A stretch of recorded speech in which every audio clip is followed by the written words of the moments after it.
Seu carro tá fazendo esse barulho? Esse barulho aí? Ó. Aí o que, Diniz?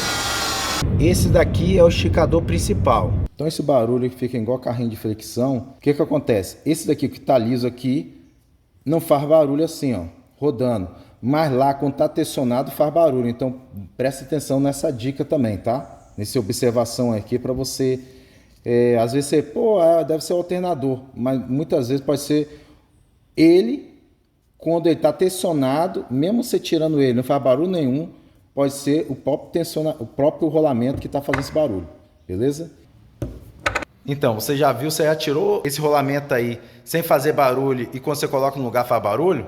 Já aconteceu comigo aqui, beleza? Então, no tensionador principal, que é onde que estica, pode ser que se você tirar ele não faz barulho, mas quando você coloca ele faz barulho.